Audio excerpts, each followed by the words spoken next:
안녕하십니까 성도 여러분, 최성수 목사의 말씀 묵상 시간입니다. 온전한 예배를 위해 캄보디아 바탄방 신학교에서 제공합니다. 오늘 본문은 시편 30편 1절로 12절까지의 말씀이고요. 하나님의 은혜가 생명인 이유, 이 제목으로 말씀을 묵상하겠습니다.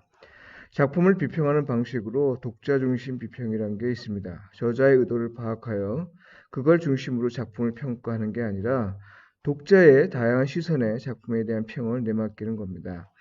이렇게 되면 작품은 원래 의도에 따라 독해되지 않고 독자의 관점에 따라 읽힙니다. 저자의 관점에서 보면 대단히 불쾌하게 여겨질 수 있으나 롤랑 바르트를 따라 저자의 죽음을 서슴지 않고 말하는 시대이니 그다지 불편함을 느낄 일은 아닙니다.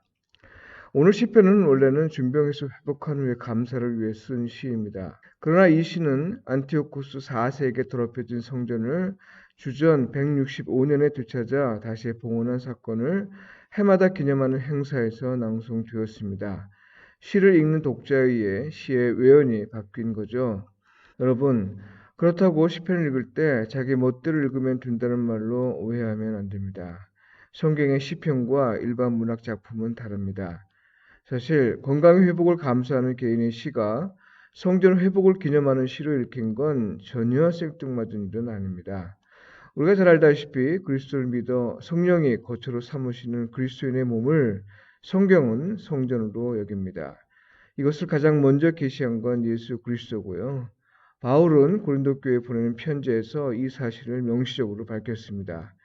개인의 건강 회복을 감사하며 쓴 시를 성전 회복에 대한 감사에 사용한 건 신학적 고려에 따른 것이지 독자 중심 비평의 결과는 아닙니다. 어쨌든 오늘 본문에서 중심적인 건요. 시인이 지금 자기가 죽지 않고 살아있다는 사실이 무엇을 의미하는지 이에 관해 아주 중요한 점 세 가지를 밝히고 있는 겁니다. 첫째, 생명의 위기에서 벗어나 살아있게 됨으로써 여호와를 하나님으로 인정하지 않는 사람들이 비난할 빌미를 주지 않았다는 겁니다. 당시 사람들에게 병, 특히 치료가 어려운 중병은 하나님의 징계로 이해되었거든요. 병중에 있을 때 시인이 어떤 마음이었는가 하는 건 3절에 잘 표현되어 있습니다. 여호와여 주께서 내 영혼을 스올에서 끌어내어 나를 살리사 무덤으로 내려가지 아니하게 하셨나이다. 거의 죽은 상태였다는 거니까요. 분명 시인은 이런 상태의 자신을 향한 주변 사람들의 따가운 시선을 온몸으로 느꼈을 겁니다. 그런데 시인은 그의 부르짖음을 하나님께서 들으시고 고치셨다는 사실을 언급함으로써 자신이 하나님에게 버림을 받은 것이 아님을 밝혔습니다. 둘째, 살아있기에 하나님을 감사하며 찬양할 수 있다는 겁니다. 4절에 보면요. 주의 성도들아 여호와를 찬송하며 그의 거룩함으로 기억하며 감사하라 했고요. 9절에서는 내가 무덤에 내려갈 때에 나의 피가 무슨 유익이 있으리요 진토가 어떻게 주를 찬송하며 주의 진리를 선포하리까 외치고 있습니다. 죽은 자와 산 자의 차이는 하나님에게 반응할 수 있느냐 그렇지 않느냐 하는 겁니다.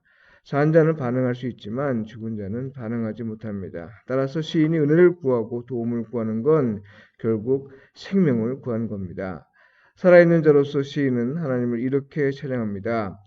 주께서 나의 슬픔이 변하여 내게 춤이 되게 하시며 나의 베옷을 벗기고 기쁨으로 띠우셨나이다. 이는 잠잠하지 아니하고 내 영광으로 주를 찬송하게 하심이니 여호와 나의 하나님이여 내가 주께 영원히 감사하리로다. 10절과 11절 말씀입니다. 셋째, 중병에서 회복한 시인은 하나님을 새롭게 경험하며 고백합니다.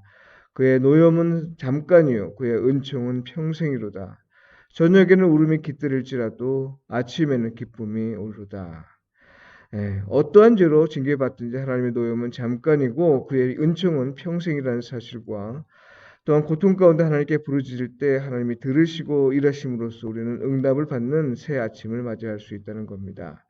우리가 비록 죄를 지었다 해도 하나님께 다가가기를 주저하지 않아야 할 이유입니다. 왜냐하면 하나님은 용서하시는 분이기 때문이죠. 성도 여러분, 오늘 시편에서 우리는 세 가지를 깨닫습니다. 하나는 우리가 살아있다는 것 그 자체가 은혜라는 겁니다. 다른 하나는 하나님은 당신의 백성을 결단코 버리시지 않는다는 겁니다. 그리고 마지막 하나는 우리가 죽지 않고 살아있는 이유와 목적은 우리가 하나님과 그분의 은혜에 반응하며 살기 위함이라는 거죠. 전도서 기자는 9장 4절에서 5절에서 이렇게 말합니다. 모든 산자들 중에 들어있는 자에게는 누구나 소망이 있음은 산개가 죽은 사자보다 낫기 때문이니라. 산자들은 죽을 줄 알되 죽은 자들은 아무것도 모르며 그들이 다시는 상을 받지 못하는 것은 그들의 이름이 잊어버린 바 됨이니라. 산자들에게는 아무리 어려운 상황이라도 소망할 수 있으나 죽은 자는 더는 소망하지 못합니다. 그러므로 우리가 살아있다는 건 그 형편이 어떠하다 하더라도요, 하나님의 은혜입니다. 비록 우리가 기대하는 모습대로 살지는 못해도요, 우리가 하나님과 그분의 은혜에 반응하며 살 수 있다는 것, 이것만으로 우리는 감사할 수 있으면 좋겠습니다. 오늘도 주 안에 거하시면서 살아있다는 사실만으로 인해 하나님께 감사하며 사는 일에서 성령님의 인도하심을 받으시길 바라고요.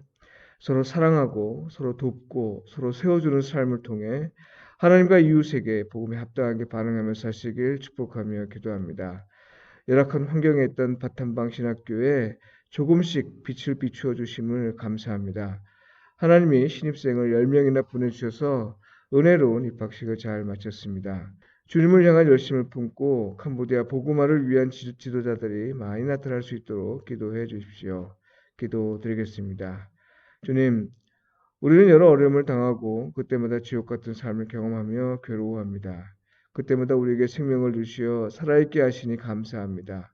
하나님께 반응하며 예배할 수 있는 것에 감사하며 살 수 있도록 인도하소서. 예수님의 이름으로 기도드립니다. 아멘.